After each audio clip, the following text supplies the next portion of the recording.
Hey everybody, I'm Jimmy Owens. Welcome back to another episode of Behind the Unicorn. Don't forget to like, subscribe, leave a comment, and if it's your first time here, ring the bell so you'll receive notifications.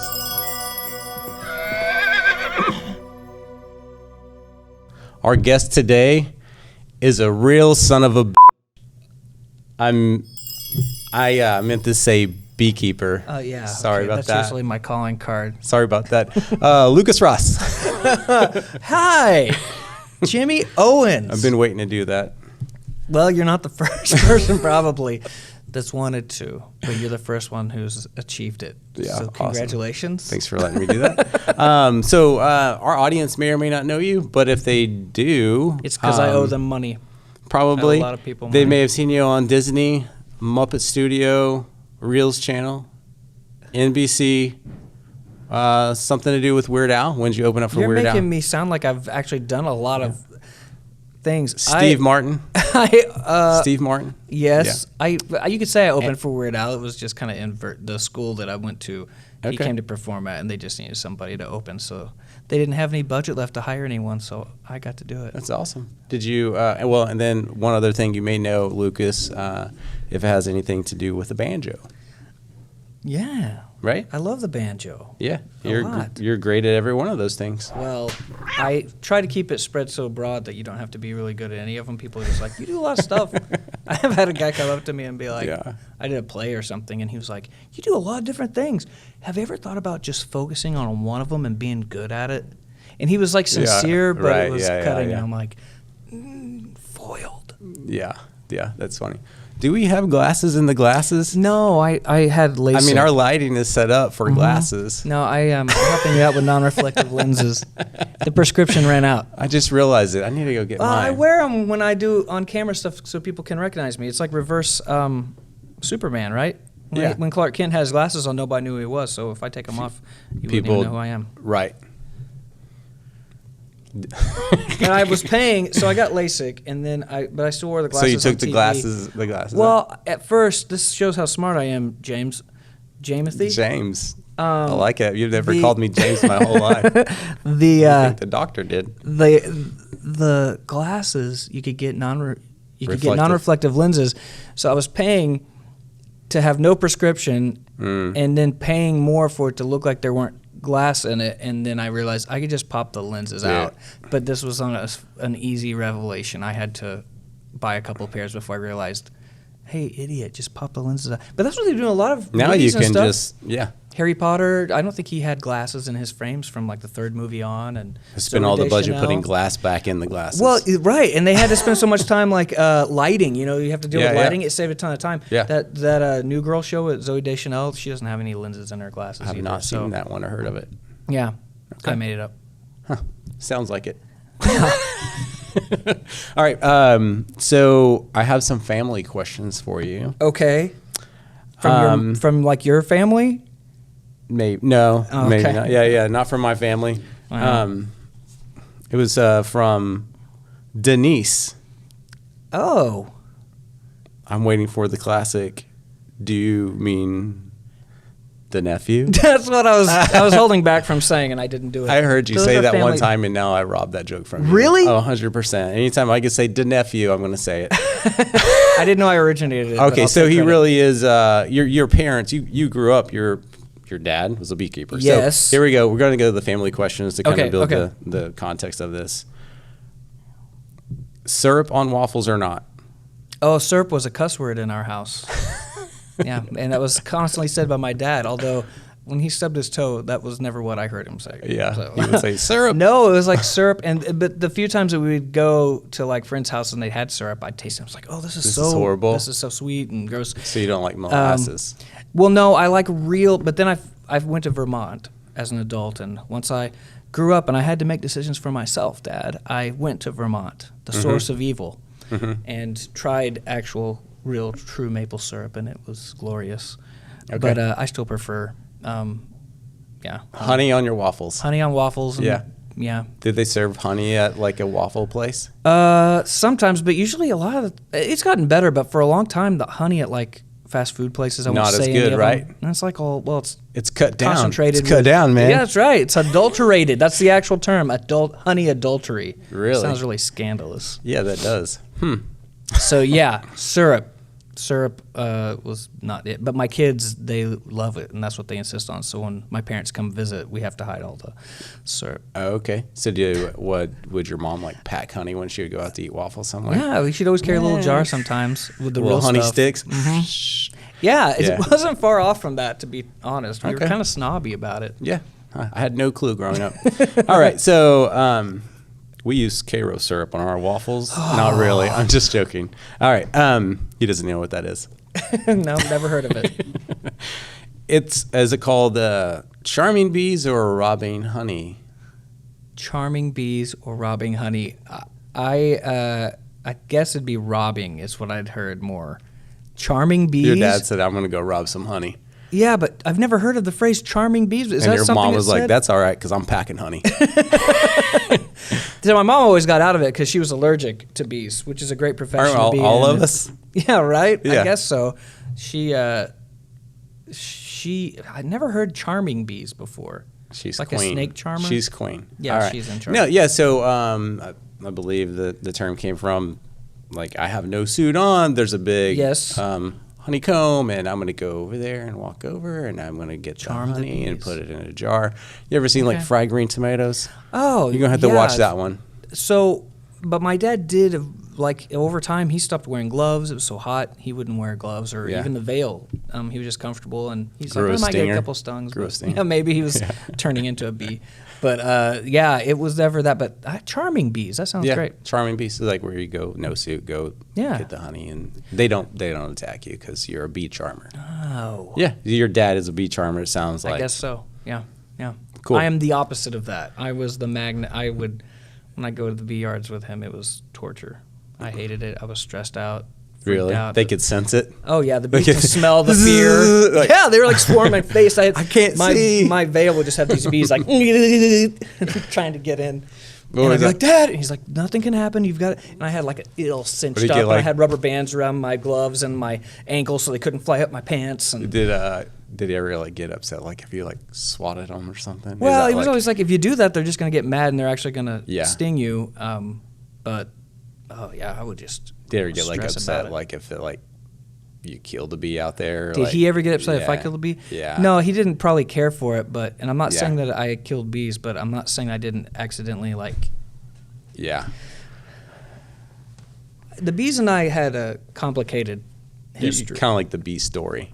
You're like, you had one that was talking I to you. struggled with it. Yeah. My younger brother Marcus is a lot more comfortable around the bees, and he has all the reason not to because when you're out you can eat honey Raw. anytime, but Right. raw and fresh out of the hive is the best. You can scrape up the top of the hive or a part of a frame that has a little bit of extra honeycomb on it, and you can just like chew on it and Good. spit the wax out, and it's great. There's nothing like it. My dad was like, I love the first time I get to, feed my kids some honey straight from the thing, and I was always like, what if there's a bee in it? What if there's a bee in it? And he's like, there's not Yeah, going to be yeah. any bees in it. There's not even bees. And so Yeah. we lift up our veil, and well, he did it too fast for Marcus. A bee was in it and stung him on the inside of his mouth. And I was like, you have every right to not like bees, but he's so comfortable with them. So That's cool. What about Yeah. your sister, right? she somehow got out of having to go out there much. I don't know how Hung out with your mom, huh? She's hung out with my mom with the EpiPens. Okay, so as a child, it was okay to kill bees in your home. Well, wasps. Wasp? Yeah, wasps and other torture. We can't speak on behalf of wasps. Now, honeybees are different than Yeah. wasps. I don't know my stance on it completely. I They don't ever get all like get a political, bee but- out of the home and take it out to the hive? No, That but had to happen, you at least once. Take a bee. I would have done and it. take it out and put it and give it Yeah, a home. yeah. No, we had people in town. You grew up in the same town. Cows would get out or Minco, livestock come on, would get out. Minco. Hey everyone. If you're in Minco, or you should like and subscribe to Yeah, this come on right now. now. Come on. I wonder. If you've heard Gary England say Minco, you should subscribe. Right. Anytime that Gary England's not around you hear anymore. you hear a few of the other people talking about Minco. The oh no, people's like cows would get out and you Yeah. call up your neighbor like, hey, Phil, your cow's out. I need some help. They help each other out, and it's a small town with its goods and bads, but one thing, they always come together and help everybody out and stuff like that. And but my dad used to get calls from people like, Jimmy, you missing any bees? He's like, well, what do you mean? Like if there's a big swarm or something, sometimes he'd be like, because people don't know, but they're trying to help and they're thinking about it. Because bees will occasionally do that. If they run out of space in the hive, they'll go off and swarm. Or if the queen is not leading well or laying successful eggs, they will turn on her or run off. But my dad would get calls. Yeah, right. My dad would get calls from people being like, "You miss any bees? Because I saw one out on my wife's flowers." And my dad's like, "No, that one's not ours." You missing any bees? He's like, "Well, do you have a little tag?" I'm like, that's funny. We keep them. We have them all on leashes. Yeah, exactly. So.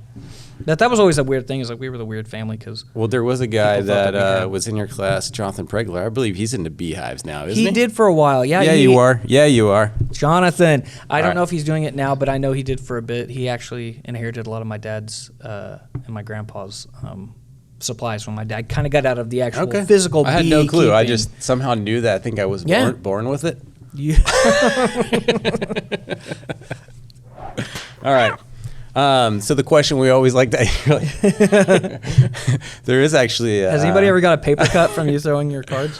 Yeah, they just get stick right in the neck. Oh, cool, it's a bright passage. I'm gonna try to do that. Right.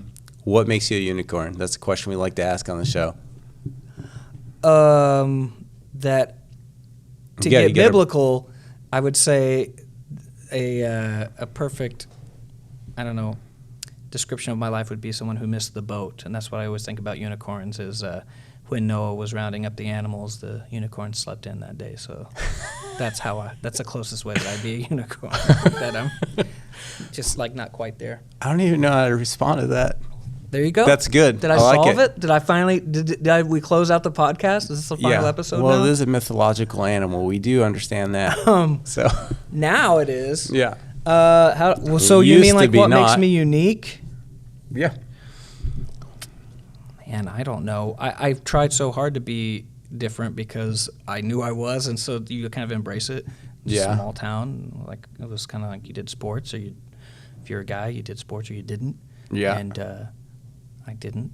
And right. I didn't really have a lot of ways to do it, but I had a lot of people around me that encouraged me and stuff. But I was get out there and get hit by a ball. Yeah, right. Yeah. And after doing a little bit of football in 7th grade, like barely any, and I tried to do 0, but Coach Wade saw me in the last game and put me in. I had been hiding from him the whole time. I was really good at it. You had some good tight pants. Coach Wade. He was great. Blue shorts. I remember them. Those coaches' shorts, man. They were legally they could not go past your upper inner thigh. You had to look like. The girls couldn't wear anything shorter than finger length, but Coach Wade could wear shorter. It's like all coaches. No, I tried football and I was like, opposite. Why am I not hanging out with the cheerleaders? Like, why am I here? I want to be over there. And so I was mascot, so I got to be with the girls. Okay. And you did that on purpose? Yeah, it didn't really work out. I didn't get the dates that I thought I would. It's weird. They weren't there to see me, but I love it. And it was a chance to perform in a town that didn't have any regular theater and stuff. They needed it. That was it. The mascot and the talent show they did once a year. That was like my outlets. Yeah, and you were great at it. Well, I thank you, but I was also just doing something. I think that was there's a difference of having talent and then actually just doing something. And I think there was just nobody doing anything. I didn't even know that existed when I grew up. I was like, "What is this?" The talent show? Yeah, right. I didn't know about the talent show until it was time to go to the auditorium. Right. You know what I mean? So you must have put on the talent show. That was a big deal. Yeah. That was a big deal. You and Summer Walgie. Huh? I know. Huh? Most talented. Sonny and Cher. That's right.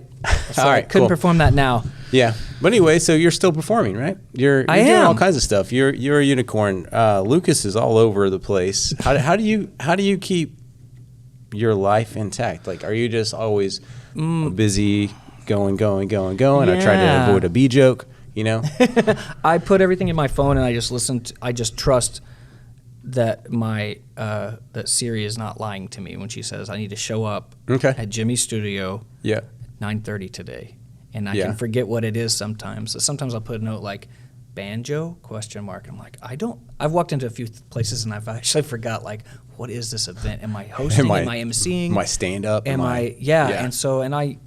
And sometimes that can unfold as you're going, even if you know what it's going to be. But, I don't know.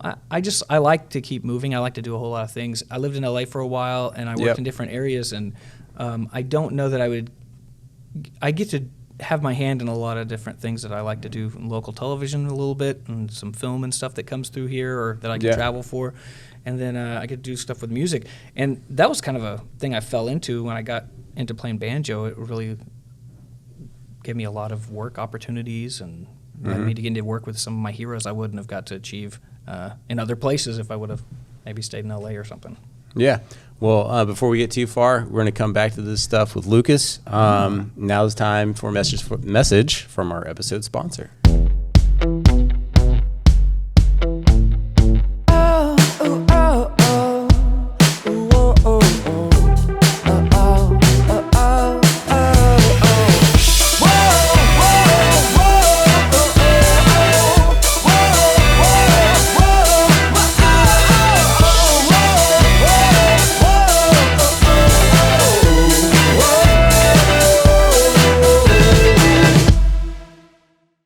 What a delightful message from a paying sponsor.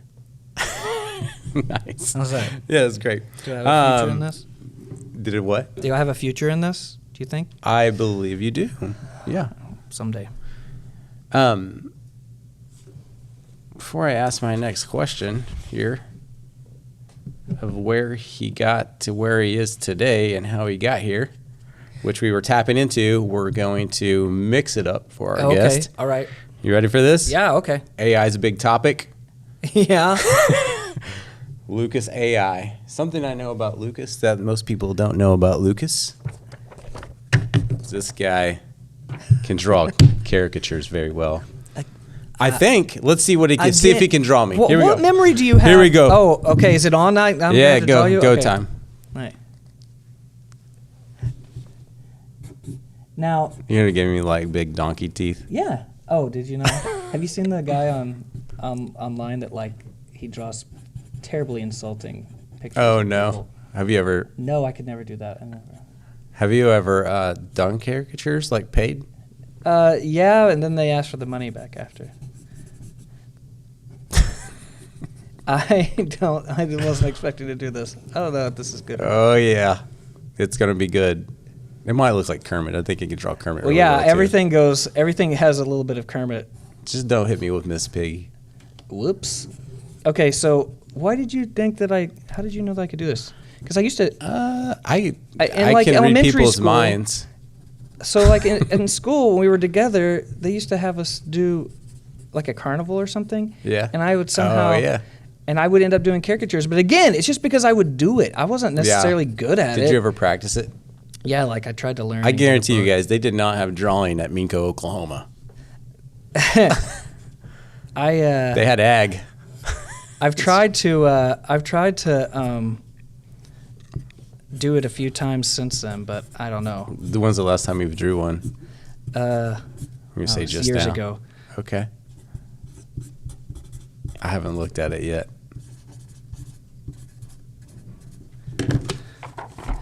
Oh yeah, there it is. I don't know if that works or not.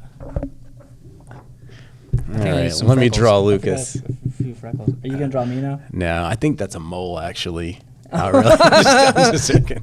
I'm seeing more things I could add. I don't know. That's great. Yeah. I didn't draw any arms on you though. I'm gonna show you. Yeah, I don't need any arms. Yeah, Kermit arm. I actually kind of drew a little like webbed hand there. So I was gonna show you holding the microphone. I'm part frog actually. Oh really? Yeah. Anyways, Lucas AI, ask him to draw anything you want. Hey, that is kind of a thing though. Yeah. I'll just get people to ask me things like, "Hey, can you just come to my kid's birthday party and act like Blippi?" Oh, and yeah, like, yeah. No, So I can't do that. Man, that guy's so annoying, but the show is cool. Well, it's good for kids. It's a phenomenon, at that age. you know. Like that guy figured it out. I think he's franchised it out. No. Yeah, they got a new guy. He's tired of acting that way. I guess so. Yeah, he is. Wow. Did you know that?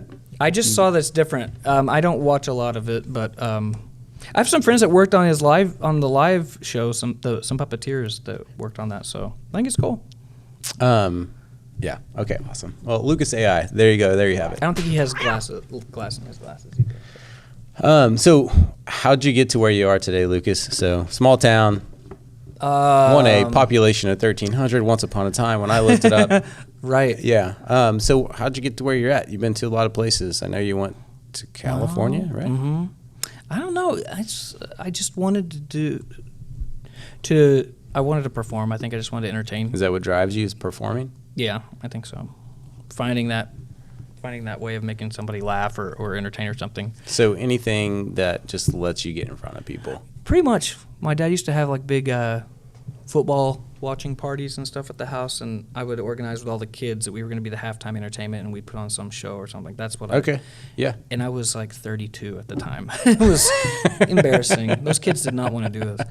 And they weren't supposed to be there. No. I was always trying to find some kind of a thing, and I don't know where it came from. My mom was always really into the arts.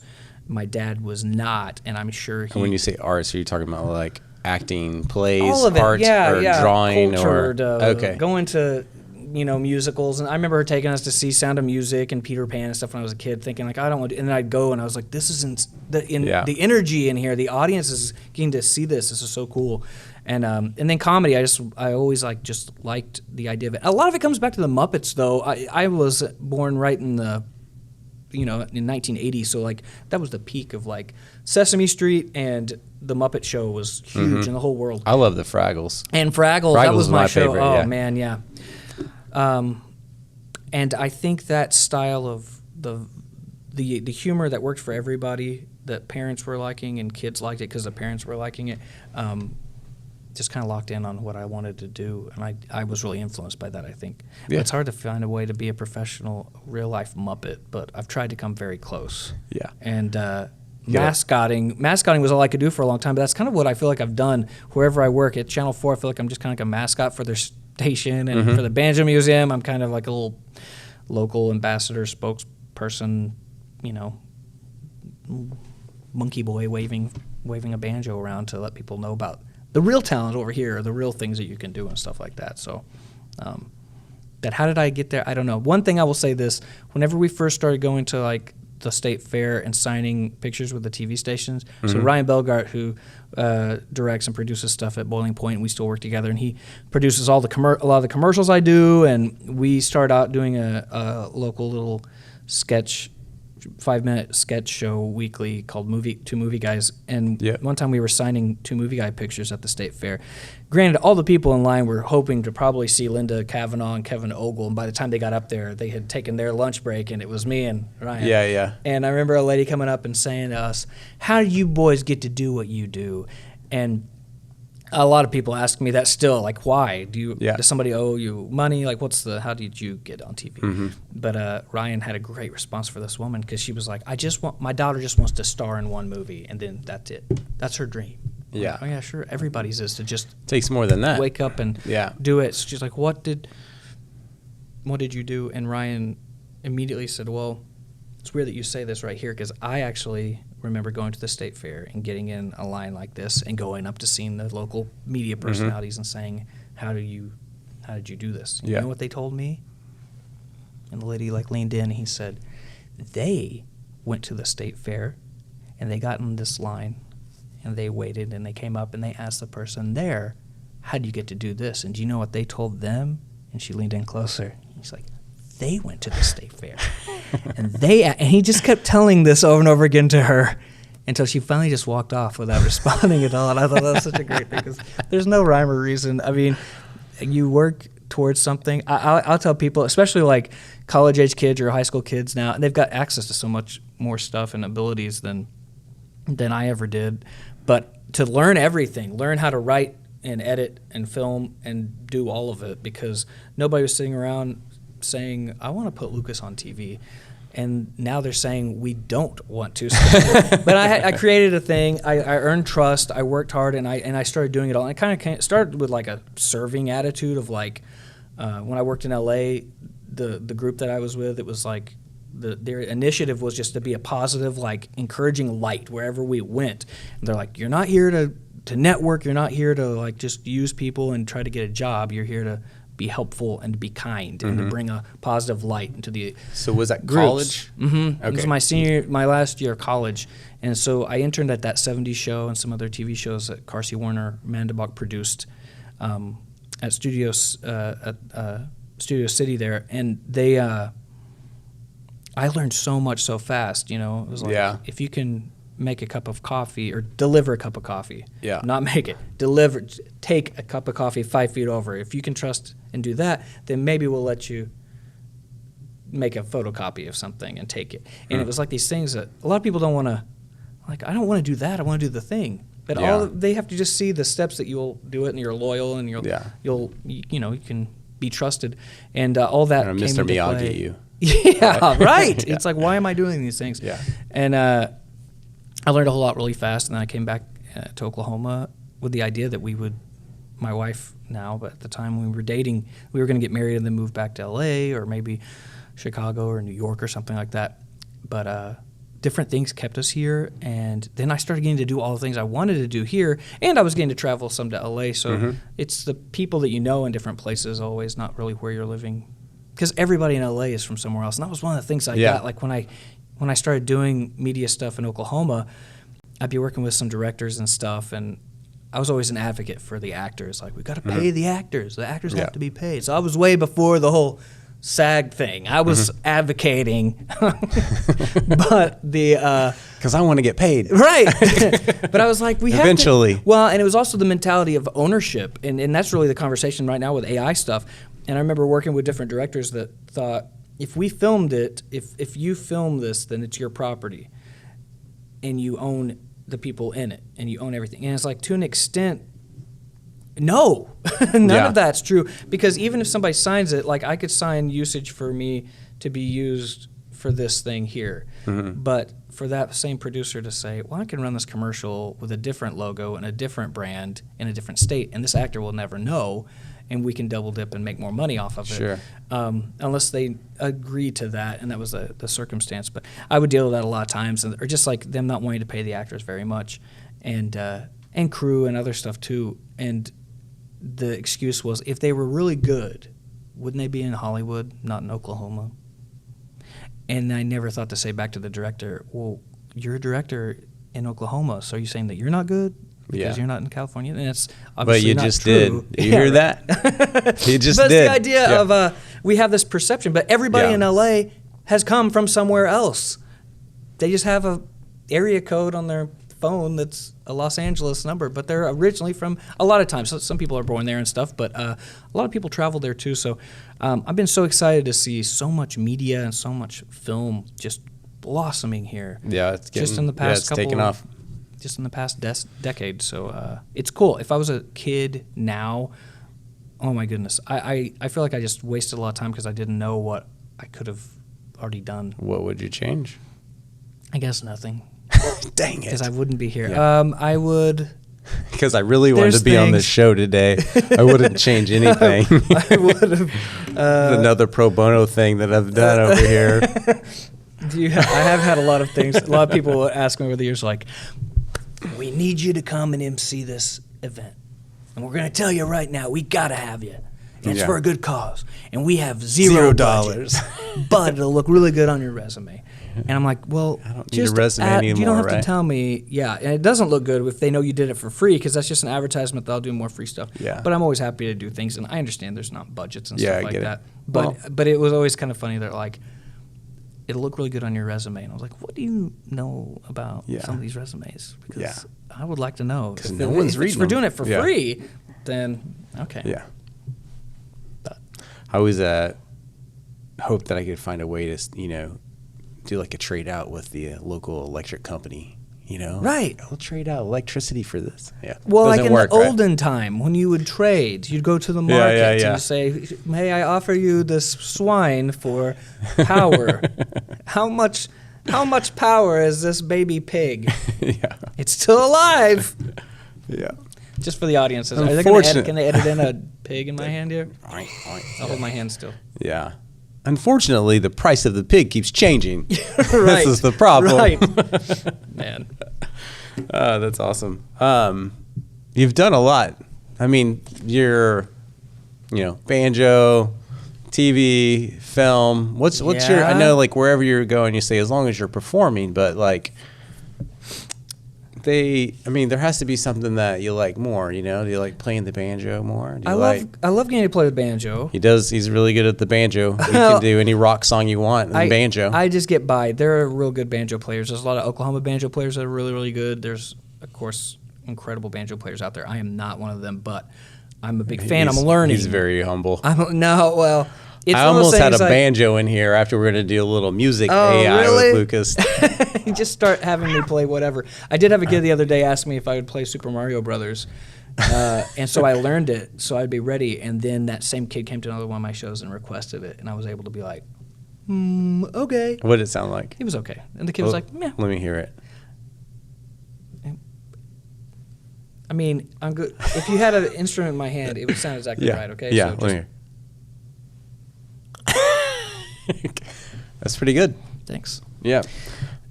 Sounds worse with the banjo. So.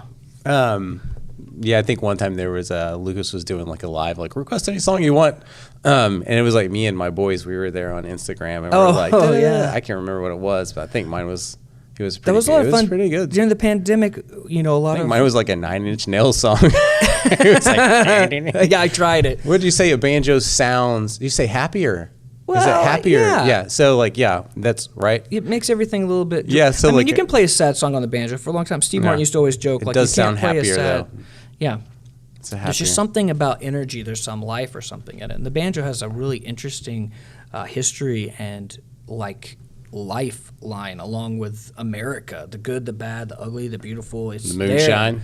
And but I mean, it's an instrument that has like a lot of racial baggage in it. It's an African instrument that took its shape and form in early days of America from being played by enslaved people, and so that instrument then got so much attention over a few more hundred years, and by the turn of the century, America was known for having this banjo instrument that, just like a lot of things, comes from different places, and then that instrument has been used in so many different genres. It gets associated with like country music and bluegrass, and that's what I thought too. Yeah. I didn't know anything about the banjo other than Steve Martin and Kermit the Frog when I was a kid, and it was like the not guitar.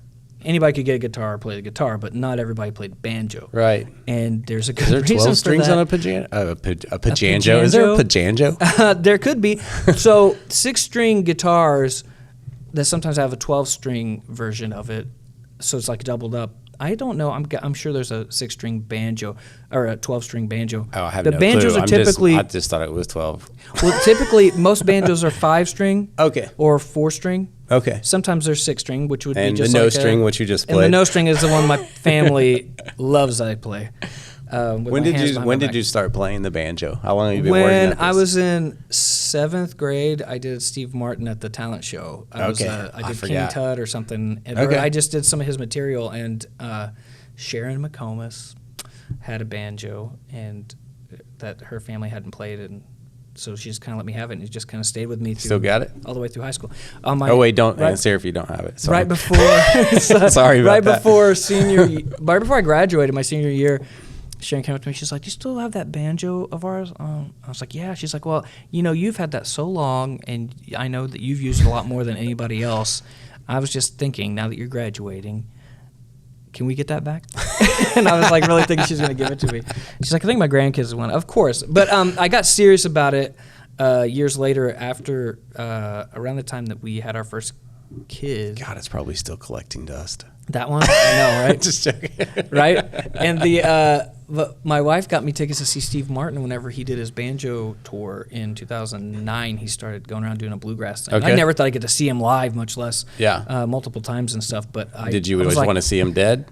No, I don't. Okay, just curious, kind of getting weird. Do you watch The Office? You know that episode where Steve Carell says, "I always thought the saddest day of my life was whenever Steve Martin died, but it was this." And they're like, "Steve Martin's not dead." He's like, "I know, I'm just thinking ahead." And it's like, that's how I feel. And people are like, "Yeah, But no, he was a big inspiration for me to learn. And then as an adult, I decided, I guess I'm an adult. I decided about 12, 15 years ago that I'm going to get a banjo. I'm going to spend a year learning how to play it, and I'm going to meet him, whichever comes first. Yeah. After a whole year, I started on August 14th, Steve Martin's birthday.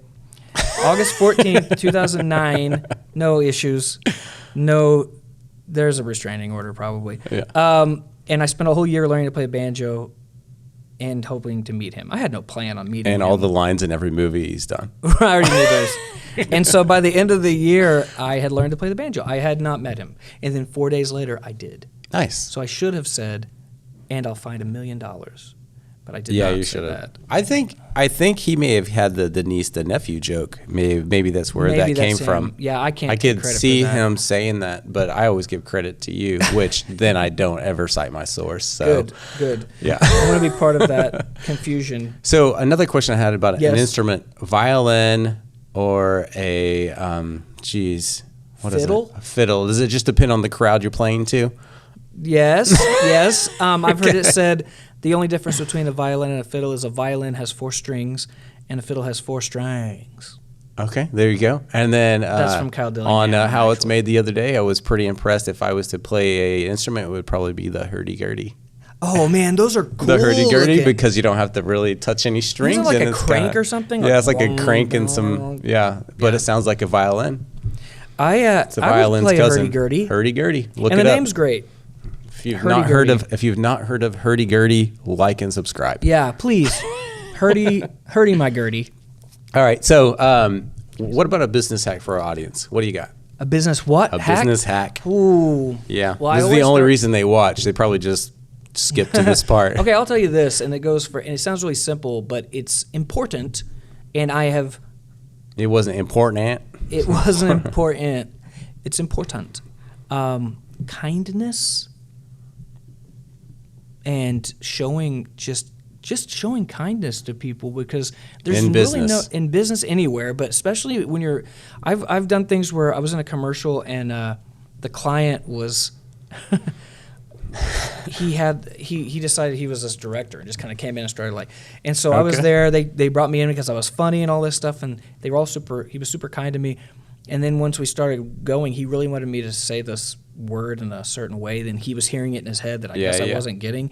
And he was screaming it at me. And he was like, "Ugh," and just acting like this weird diva. It was almost like he watched some that helps. Screaming always helps. Yeah, some old Hollywood movie where the director's acting all belligerent and that's the way you're supposed to. That's honestly what it felt like. He was trying to be, he was being a jerk, but he was trying to do it in the style of whatever he had seen. And we're just like, and I had never shut down so much before. I had to finish the gig and do it, but he was just so ugly to everyone. And then afterwards, he sent this email out saying that I've never worked with such a professional. I was like, man, not professional. Yeah. Yeah, and so, but I've seen people just not treat coworkers nice or decide that they're entitled. I always, I would say be kind. Do not ever. You're never to be self-appointed as entitled. I deserve this. I should get to do this. That's just my belief. There are people that you can say, they're entitled to this. Mm-hmm. And somebody could say that he's about me, that I'm entitled to something, but I can't say it myself. And I don't know that I even want to accept it. But right. If that makes sense, Right. And I said just be willing to do any job that you're asking anybody else to do goes a long way. And people are watching. Yeah. Did I give any good tips there? Yeah. What about a life hack? I know you gave some there, but I was. Okay, I'll tell you. A life hack is that this applies to banjo, but it can apply to a lot of things. And I learned this late in just recently my banjo career. I was at Bela Fleck's banjo camp a year ago this week, and yes, there is a banjo camp. You're really good with dates. Brevard, North How are you Carolina. so good with dates? That's my next question. I can only remember dates of things that are not life-threatening or really important. Yeah, like no one's birthday or anything like that, anniversary. No, I only know the dates of Steve Martin's birthday and Bela Fleck's banjo camp. I have no other. I had to have somebody walk me here. I have no idea how to get around. I was wondering who that person was. Yeah, my mom. She's a very patient woman. I was at banjo camp, and Bela Fleck, greatest living banjo player, maybe one of the greatest of all time, was talking about. And for those of you that don't know, Banjo Camp is a thing that he set up to where 100 banjo players audition every year. We send in a tape, and we get They watch it, they decide, and then they put you in a category of playability, so everybody has a good experience. And it's a week long of a bunch of classes and tutorials, and at night we all have jams together, and at the end of the week there's a big concert, and Bela Fleck opens the stage to all the people that are there, it opens up the curtain, and 100 banjo players come on stage, and we all play dueling banjos between us and him, and it sounds like a joke, and it's awesome. Okay. But he said one of the days was, if you're ever working on something, and I can only guess that it applies to a lot of things. If you're trying to remember something, or you're studying for something, or you're trying to build something, or make something, write something, come up with it, and you're just hitting this block, he says sometimes, like, if you power through it, sometimes your end product is not going to be the quality that you want it to be. But you have the ability, you have it all inside you, because your brain has an expectation for something. Yeah. So he says sometimes you have to put down the banjo and call it a night. And while you sleep, your brain, while your cells are regenerating, your brains, the electrons are working out things. And that movement, that muscle memory you're trying to do with banjo, which could apply to other things, it can get solved. And the next morning, he's like, I'll pick up my instrument and I can just do it. My brain caught up with what I was trying to do. And so good rest. I don't adhere to this very good. I don't sleep great. I constantly working on different things. Too busy? You're always thinking? Yeah. But that was something I wish I would have known, not just for my banjo playing ability, but a lot of stuff. If I'm ever hitting a wall on something, it's like stepping away and finding a quiet moment. To Some people see that. They probably experience that when they go on vacation and they come back, but that was a really long break they could have taken it. I will take that too as well. But yeah, it's kind of the same idea. Yeah, I get it. I think it's that too. And then to also have a healthy understanding of what your expectations are versus what true success really is. And yeah, mine recently is quit comparing yourself against everybody. Yeah. And that's a big thing, especially when I start playing banjo or doing anything else. You compare yourself to something because you're a lot of times inspired by something. You see a show or a movie, you want to be an actor or a director, or you see a car and you want to build it, or you see whatever and you want to make it, and you're inspired by other things. And then that's so easy to then just constantly compare. And I used to do those things a lot with Steve Martin's career. I was like, when he was 32, he did this. When he was 34, he did this. And by this time, and then I was like, I haven't done this yet. And for some reason, and I don't know why it was him, I liked what he did, and that was similar to my interest. So it would be this natural, I'd always think, man, at this stage, this person did X, Y, Z, and look at what I'm doing. And there's a great comedy song by Haywood Banks called I'm Older Than a Lot of Famous Dead People.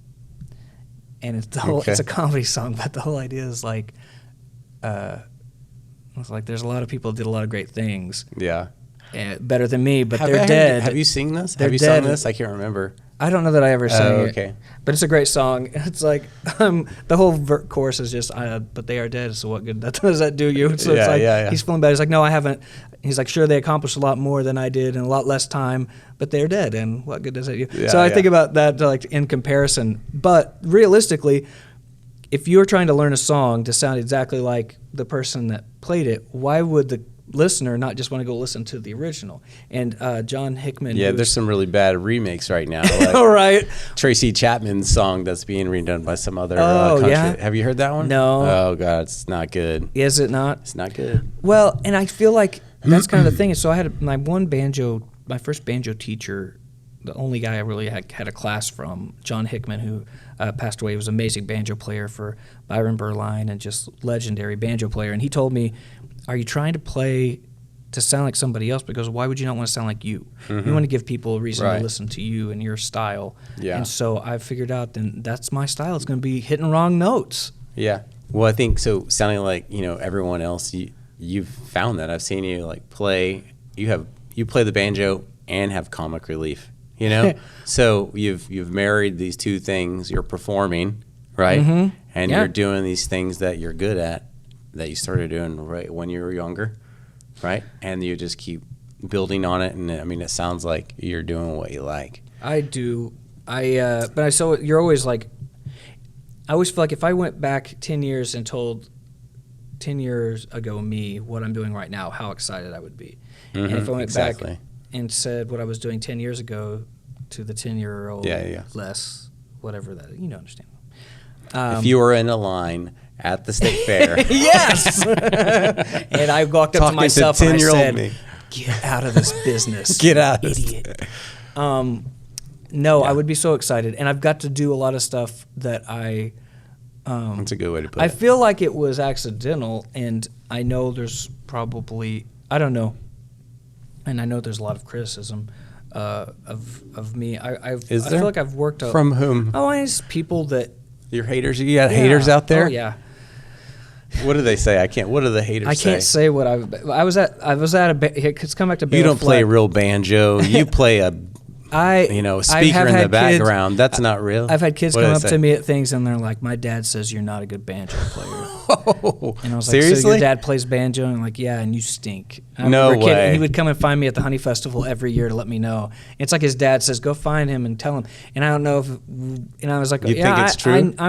I believe it, and I think about those things. So those words like hurt and stick with you. So when you like, what does Steve Martin say when he met you and you played banjo? What did he say? I didn't play banjo for him, but you didn't. I met him a few times. Right. I'm sure he's liked your Instagram banjo playing, Steve Martin. No, I don't see know. If he puts a video up and lets you know about it. I've interacted with him on Twitter a couple times. He would like, when he first started doing that, he would feed off of like if people were writing funny things. And I think when he was going to do a show in Arkansas, I tweeted just for this ARC show coming up, I was abbreviating ARC show. Just how many animals are we talking? That was the lame joke. And he wrote back, the zebra has been cut. That was really funny.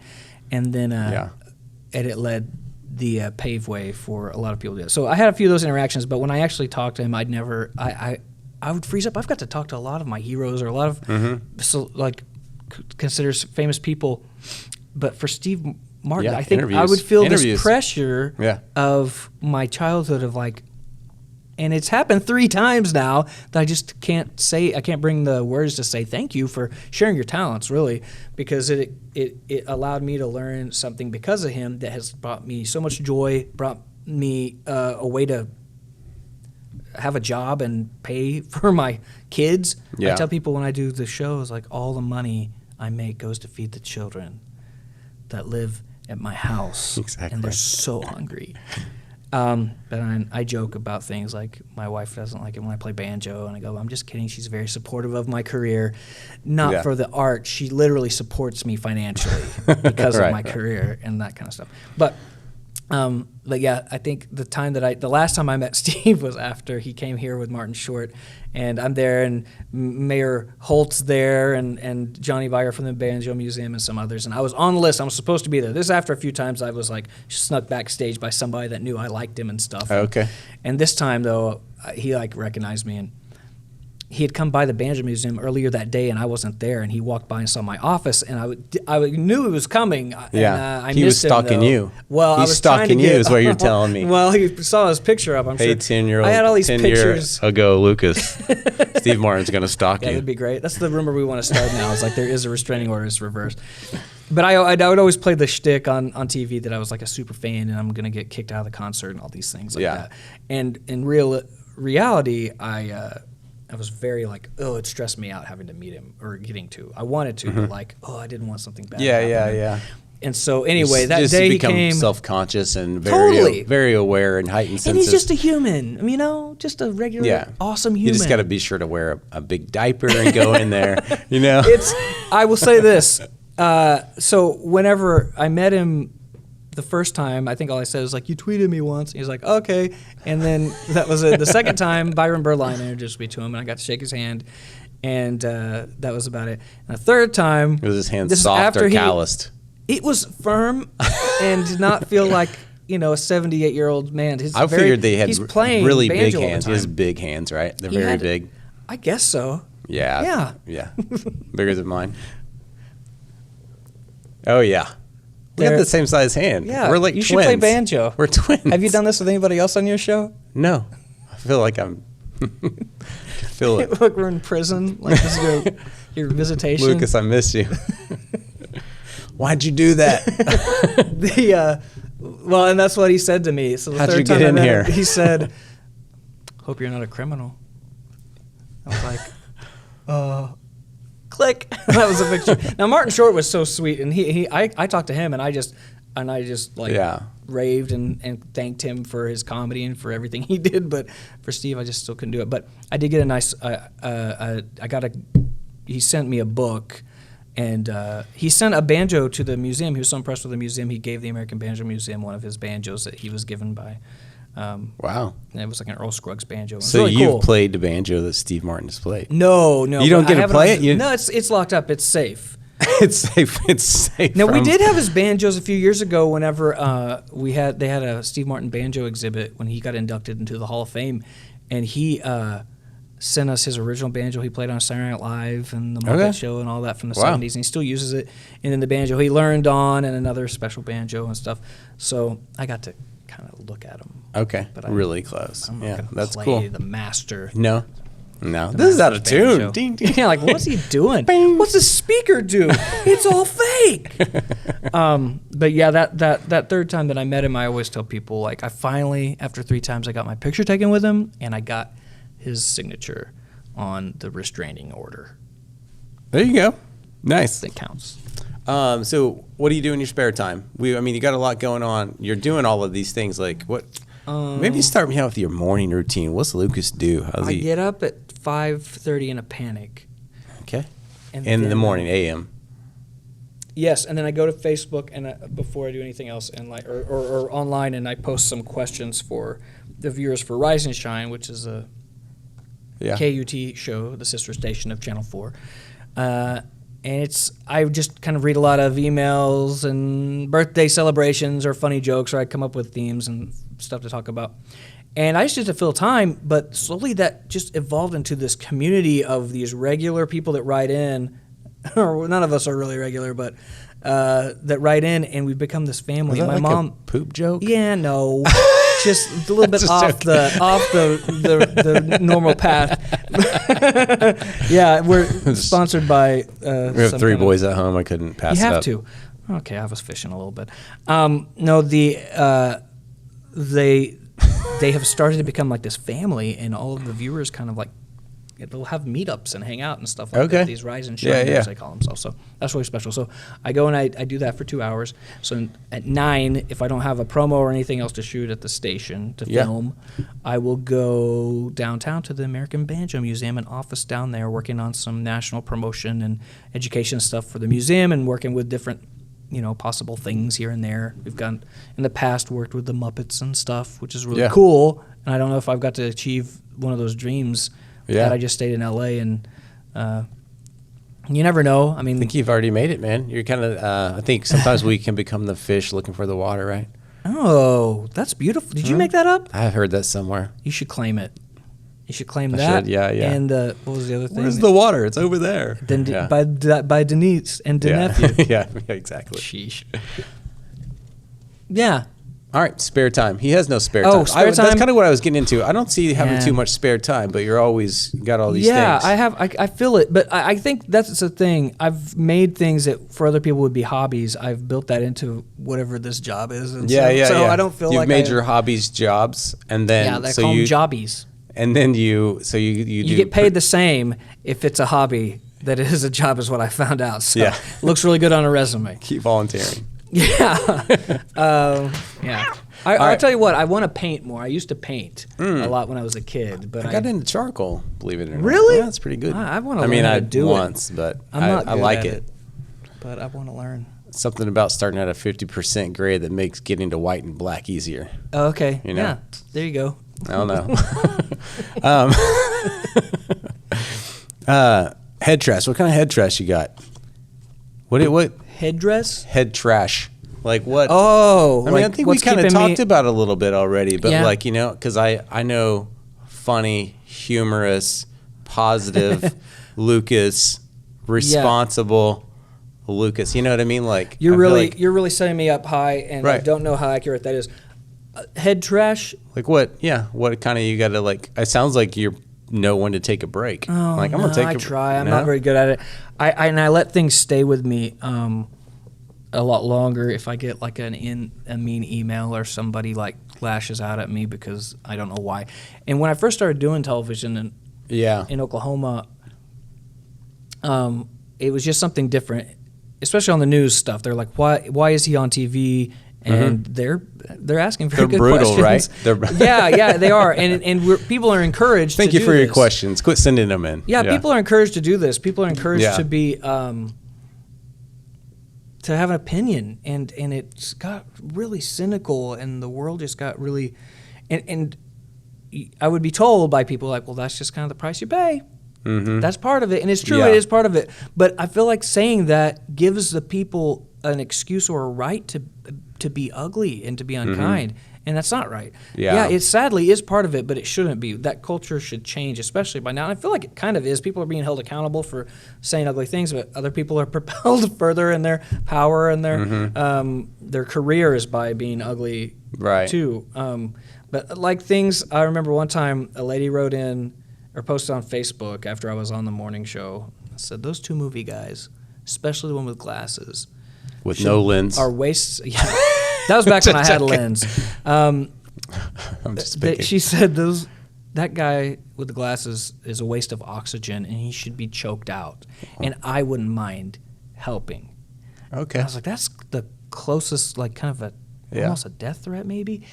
And so out of curiosity and stupidity, I go and like click and I look at her page, and she's like this sweet grandma that's like got a picture of her with her grandkids and praising about her church and all these things, and also wish me a death threat. And so somebody, Ryan, the other movie guy, got on there and was like, hey, we know that he's not everybody's cup of tea, but thanks for watching anyway. Yeah. And she was like, oh, I can't believe he saw this. I'm so embarrassed. Maybe I was a little hard on you.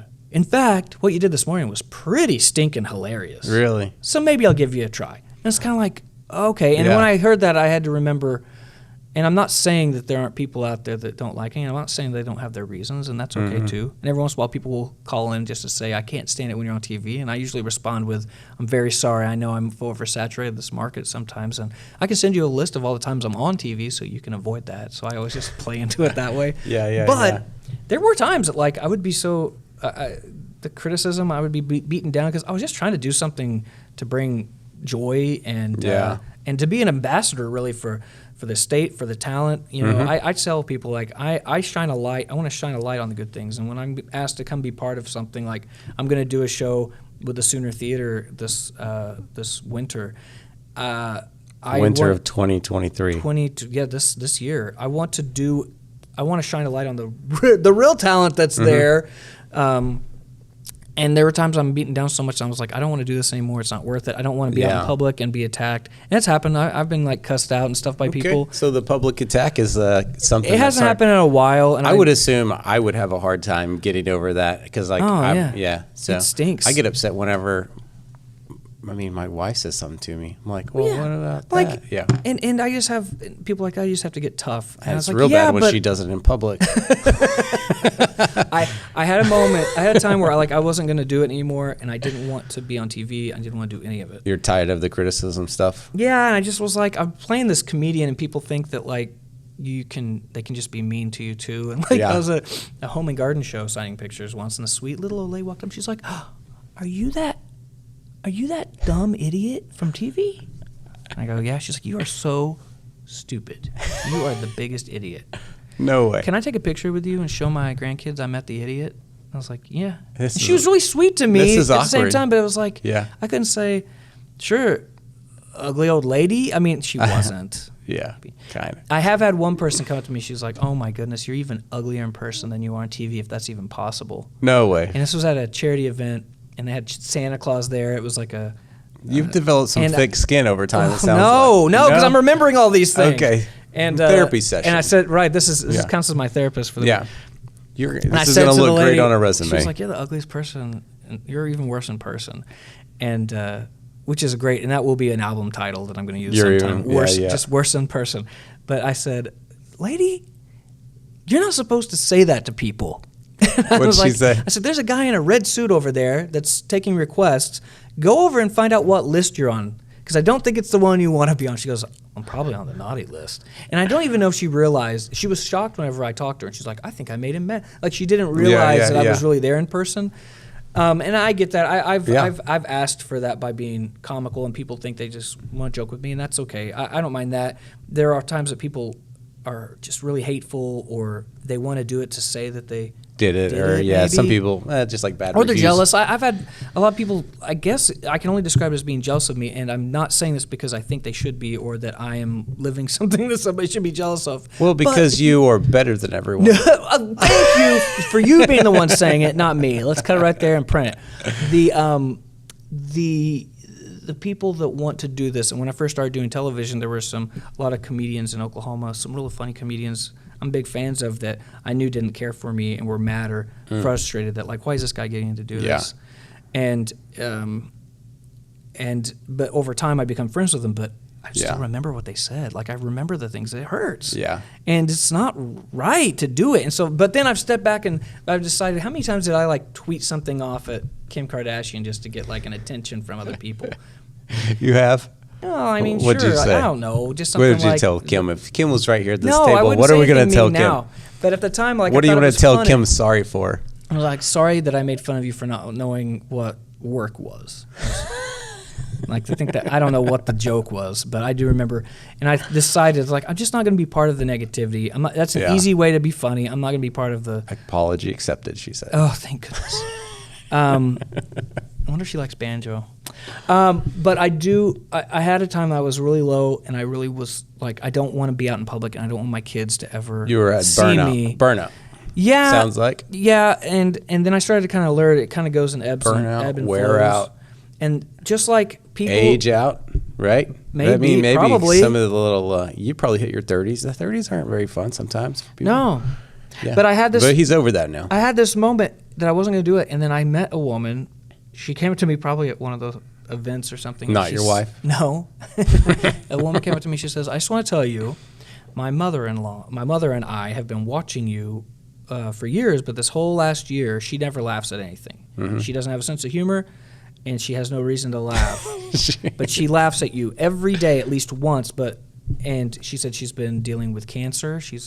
And she passed away. But every day of her life, her last year of life, she got to laugh at least once a day because of you. And she said it to me. And she was crying. She's like, I just want to say thank you. And I said, don't ever approach me and talk to me. No. I said, ma'am, no.